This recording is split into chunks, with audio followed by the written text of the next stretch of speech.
presidente Iván Duque. Las proyecciones, él llegó a su punto más bajo febrero, su punto máximo abril, y desde abril comienza a caer poquito a poco. Las proyecciones suyas sobre la imagen del presidente, ¿cuáles son? ¿Se va a recuperar o va a seguir esa tendencia hacia abajo? Porque a este ritmo llegaría seguramente a finales de año a los niveles tan bajos que tuvo en febrero. Las proyecciones, ¿cuáles son suyas de acuerdo a la gestión que ha hecho de la pandemia?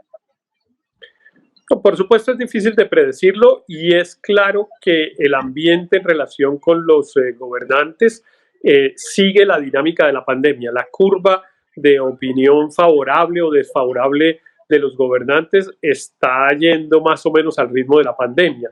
El momento en el que se hace esta muestra, pues evidentemente Colombia estaba en una parte alta del pico.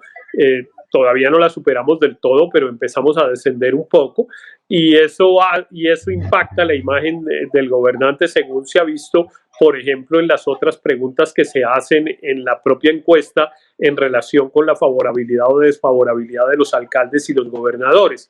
Hay una gran recuperación del alcalde de Barranquilla y de la gobernadora del departamento del Atlántico, donde evidentemente la dinámica de la pandemia fue mucho más acelerada que en el resto de Colombia.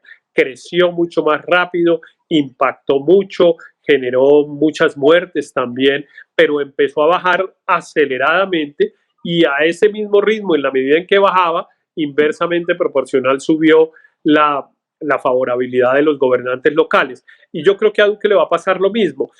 Si la pandemia empieza a ceder, pues la gente empieza a sentir un poco de esperanza sobre el futuro y eso seguramente va a favorecer al presidente. Pero en el mediano plazo, digamos, ya sin pandemia, que no sé cuándo será, pero imaginando que pasa la parte más fuerte de la pandemia, ya la gente empieza a preocuparse mucho, como también lo muestra la encuesta, por los temas económicos, desempleo e ingresos, y ahí la situación es muy grave y seguramente eso se va a reflejar en una inconformidad respecto de la gestión gubernamental. Héctor, pasemos para el tema de alcaldes y gobernadores. El caso de Claudia López baja, 2 encuestas bajando, pero con números en verde, 70% de favorabilidad.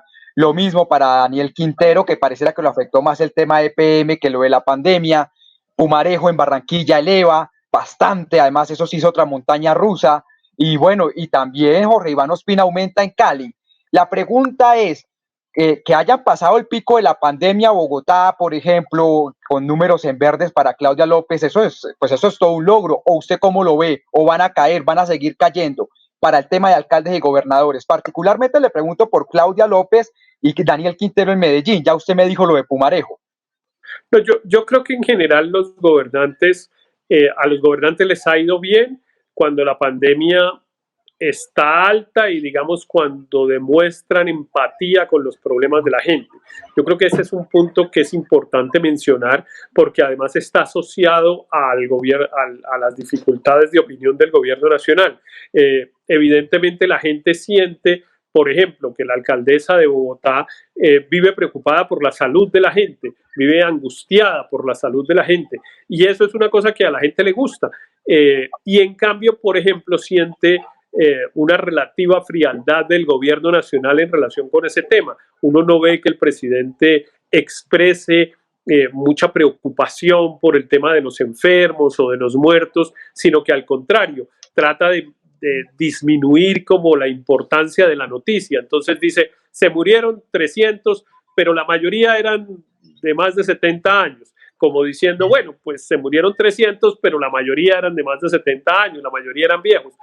En cambio, la actitud de la alcaldesa parece un poco más empática con las víctimas con las víctimas del COVID. Pero yo creo que a todos nos va a terminar afectando el enorme efecto social y económico de la pandemia. No va a ser fácil ser alcaldesa de Bogotá con 25% de desempleo, que es la cifra que reveló el DANI hace algunos días.